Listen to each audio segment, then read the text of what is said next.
तो चलिए दोस्तों शुरू करते हैं बाकेलाल वानर लोक में का दूसरा और अंतिम भाग। उधर सेनापति जंगत के नेतृत्व में वानर सैनिक आ पहुंचे खचेड़ू वन में। सैनिकों, खचेड़ू वन का चप्पा चप्पा छान मारो। वानर लोक के सबसे निकट यही वह स्थान है जहां मगरदान और डंडा हमें मिल सकता है। जबकि मगरदान और डंडा और उसकी पत्नी गुल्ली यम यम चपर चपर आनंद आ गया वानर कन्याओं का कलेजा खाकर चपर चपर चपर वाह। भोजन के बाद, ए जी, जिंदगी में पहली बार तुमने कोई बढ़िया काम किया है। अरे भगवान, अब तो देखती जा, सुबह शाम भोजन में तुझे वानरों का कलेजा ही खिलाऊंगा। तुम कितने अच्छे हो जी।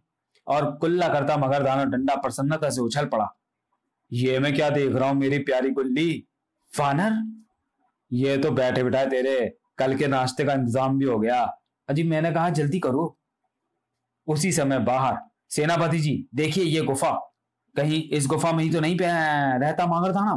सभी अभी सेनापति जंगत उस गुफा में प्रवेश करने की बात सोच ही रहा था कि तुम सबकी टिक्का बोटी अलग करके अपनी गुल्ली को खिलाऊंगा। मगरदानव, यही है वो मगरदानव। डंडा मार डालो, मगरदानव डंडा मार डालो इसे।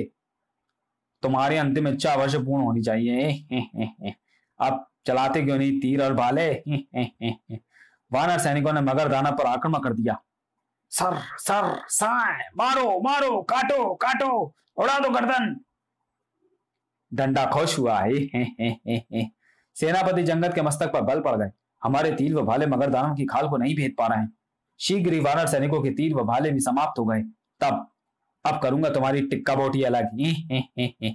अब क्या करें सेनापति जी? अब हम क्या करेंगे? अब तो जो करना है वही करेगा। मगरदानवों ने सैनिकों पर प्रहार किया। ठाक, मरोगे नहीं तो तुम्हारे कलेजों की टिक्का बोटी कैसे करूंगा। आए मरा था। बचकर भाग सका केवल सेनापति जंगत। भागले भागले, आज नहीं तो कल तेरे कलेजी की भी टिक्का बोटी अलग करूंगा। इस समय भाग निकलने में ही अकलमंदी है। इस प्रकार मगरदाना और डंडा अपने शिकारों को कंधे पे लाद कर गुफा की ओर चल पड़ा। डंडा खुश हुआ और अब गुल्ली भी भूली न समाएगी। मुझे तो फिर से भूख लगाई है। उधर सेनापति जंगल ने सारी बातें वानर राज को बताने के साथ ही कहा, वानर राज, मगर दानव से मुकाबला आसान नहीं। हमारे तीर भाले उसका शरीर भेज सकने में असमर्थ हैं। ओ पिताश्री, मगर दानव को समाप्त करने के लिए हमें और मजबूत व नुकीले हथियार बनाने चाहिए। राजकुमारी जी ठीक कह रही है वानर राज। उधर मगर दानवी गुल्ली वानरों के कलेजे खाकर चित्त तो प्रसन्न हुआ, पर वह आनंद नहीं आया जैसी वानर कन्याओं के कलेजे खाकर आया था। मैं तो तुम्हें तब मानूं जब तुम वानर लोग की सबसे नर्म नाजुक सुंदरी का कलेजा लाकर दो। अगर यह बात है तो फिर कल सुबह के नाश्ते के लिए मैं तेरे लिए वानर लोग की राजकुमारी का कलेजा ही लेकर आऊंगा। राजकुमारी का कलेजा, वाह। बाकेलाल जी, बाकेलाल उसी शाम अपनी योजना को कार्यान्वित करने में लगा था। राजकुमारी जी, आप मुझसे सच्चा प्रेम करती हैं, किंतु वानर राज हमारे विवाह की अनुमति कभी ना देंगे। तब आप ही बताएं बाकेलाल जी कि मैं क्या करूं। राजकुमारी जी, हम वानर लोग से कहीं दूर चलकर प्रेम विवाह करेंगे और फिर आशीर्वाद लेने वानर राज के पास लौटेंगे। बोलो मंजूर है? किंतु फिर बाकेलाल द्वारा उल्टी सीधी पट्टी पढ़ाए जाने के बाद राजकुमारी ने अपनी मंजूरी दे दी। तब बाकेलाल शीघ्रता के साथ बोला, वाह, फिर कल प्रातः ही हम खुजला नदी को पार कर दूर निकल जाएंगे। ठीक है बाकेलाल, जैसा तुम उचित समझो।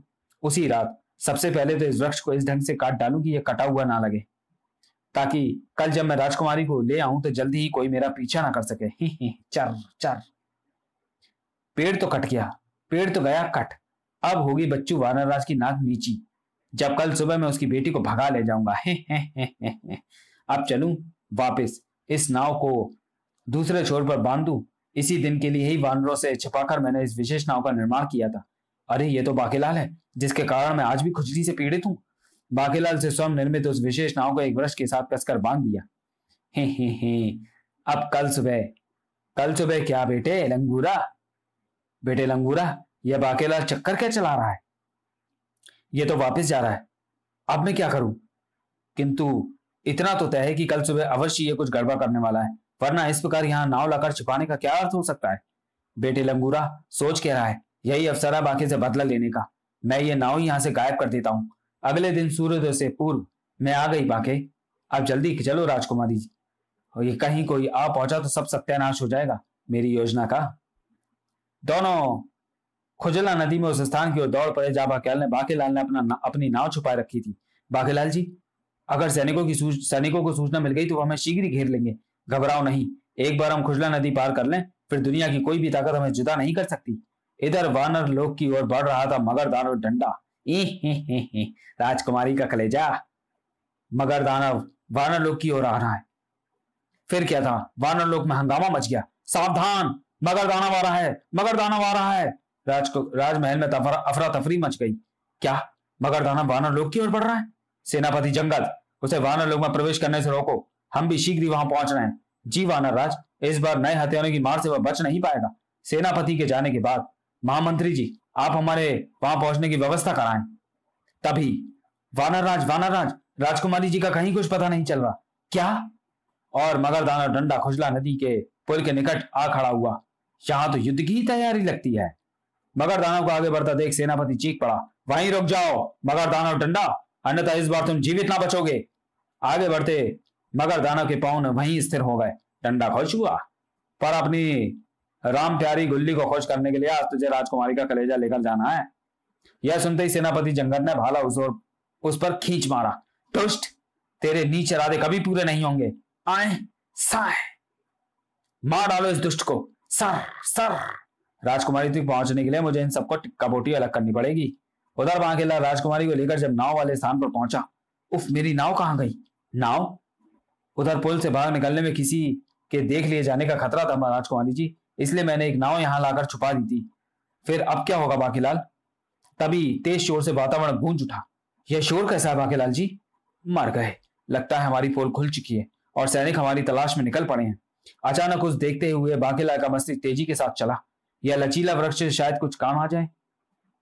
वाह बेटा, तो ये बात है, राजकुमारी को भगाना चाहता है। बांकेलाल वृक्ष को एक लता की मदद से एक पत्थर के साथ बांध दिया। फिर मुझे कसकर पकड़ लीजिए राजकुमारी जी। बांकेलाल ने जल्दी से अपने वस्त्रों में छिपा एक कंजर निकाला और खचा, दूसरे ही पल बांकेलाल राजकुमारी के साथ तीर की तरह आकाश की ओर उड़ चला। वाह, बांकेलाल जी का जवाब नहीं। शू! तब झाड़ियों से बाहर निकला लंगूरा। अरे बाप रे, लियोड़ा वो तो। चलूं, जल्दी से महाराज को खबर करूं। इधर एक बार फिर वानर सैनिकों के शस्त्र मगर दानव को रोक पाने में असमर्थ हो गए। उफ, इस पर तो हमारे नए शस्त्र भी कारगर साबित नहीं हो रहे हैं। तभी वानर राज भी महामंत्री के साथ वहां पहुंचे। ओह, ये मगर दानव तो खुजला नदी के पुल की ओर बढ़ रहा है। हमारे सैनिकों का आक्रमण इस बार भी विफल रहा महाराज, और अगर ये नदी पार कर यहां पहुंचा तो तबाही मचा देगा। वह पुल पर चढ़ गया वानर राज। उफ, न जाने बांदरी भी एकाएक कहां चली गई। मगर दानव पुल पार करने लगा। अगर इस राजा ने अपनी बेटी का कलेजा देने से इनकार कर दिया तो मैं इसकी पेट टिक्का बोटी अलग कर दूंगा। आने वाले संकट से बेखबर मगर दानव डंडा तेजी से पुल पार कर रहा था। ओह, ये क्या! कड़ाक कड़ाक, और अगले पल मगर दानव डंडा जा गिरा खुजला नदी के भयंकर जाल में। छपाक! आ! मगर दानव डंडा बुरी तरह चीखने लगा। बचाओ, मुझे इस पानी से बाहर निकालो, कोई, हाय मैं मरा खुजली से। यह दृश्य देखते किनारे पर खड़ी वानर सेना खुशी से उछल पड़ी। अरे, ये पुल कैसे टूट गया? मगर दानव डंडा अब नहीं बचेगा तो तब ना जब तैर सकेगा, और तैरेगा तब ना जब खुजली से तैरने देगी। तेज भाव मगर डंडा को बहा ले गया, जबकि वानर आश्चर्य के साथ कह उठे, आखिर ये पुल टूटा कैसे? यही तो हैरानी की बात है महाराज। वानर राज, तभी वानर राज, पर राजकुमारी जी का अभी कहीं पता नहीं है। ओह, न जाने कहां चली गई है हमारी बेटी। उसी पल राजकुमारी जी को गायब करने में बांकेलाल का हाथ है। वानर राज, क्या बक रहे हो तुम? ठीक कह रहा हूं वानर राज, कल रात मैंने बांकेलाल को नाव में बैठकर इस पुल के आसपास रहस्यमय अवस्था में घूमते देखा था। बांकेलाल, वही बांकेलाल जिसने हमें फल केले दिए थे। किंतु बांकेलाल का नाव में बैठकर पुल के पास क्यों गया? हो ना हो बांकेलाल ने ही पुल काट डाला होगा। हालात तो यही कहते हैं वानर राज।